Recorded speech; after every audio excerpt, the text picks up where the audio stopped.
Hello, welcome to this second part in our monetary policy lesson.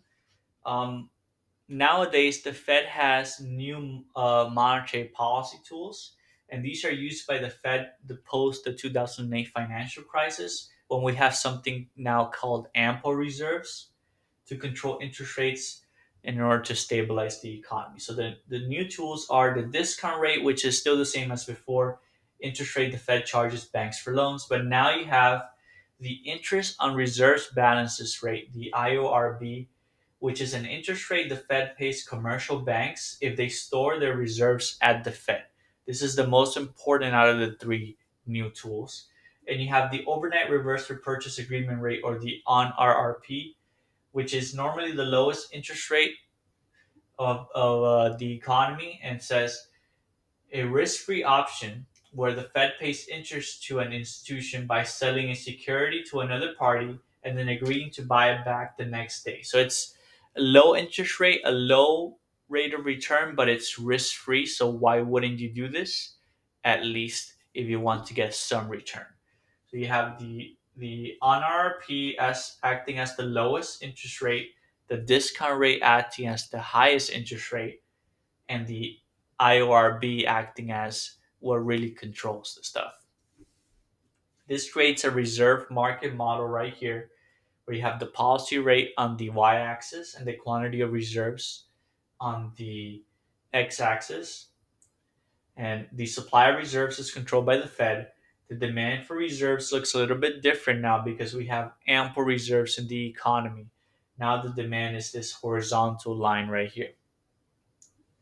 The policy rate is mostly determined where the current interest on reserves balances rate is, but that's at the equilibrium between the supply of reserves and the demand for reserves right here. That's where the current policy rate is.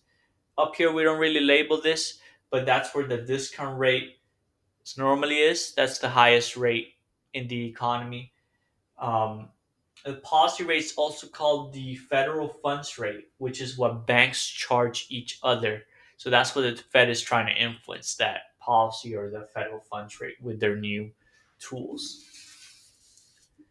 Now, with their new tools to increase interest rates, the Fed's going to increase the discount rate, increase the IORB, and increase the on RRP. And in doing so, you can see here that that's going to make the demand for reserves move upwards, shift upwards right there. And that's going to cause the policy rate right here to increase. The policy rate is the general interest rate of the economy. So interest rates are going up. That causes people and businesses to borrow less money, which means there's going to be less spending, and that's going to cause aggregate demand to decrease. This is called tight money policy or contractionary monetary policy. Since there's less aggregate demand, the aggregate demand curve is going to shift to the left, which causes price levels to go down, GDP to go down, and higher unemployment.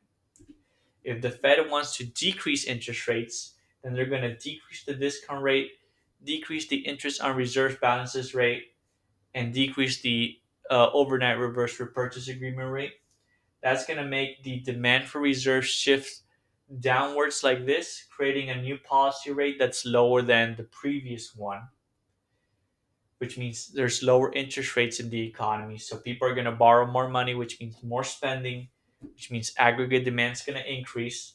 This is called easy money policy or expansionary monetary policy. Since there's more aggregate demand, the aggregate demand curve is going to shift to the right, which causes price levels to go up, GDP to go up, and unemployment to decrease.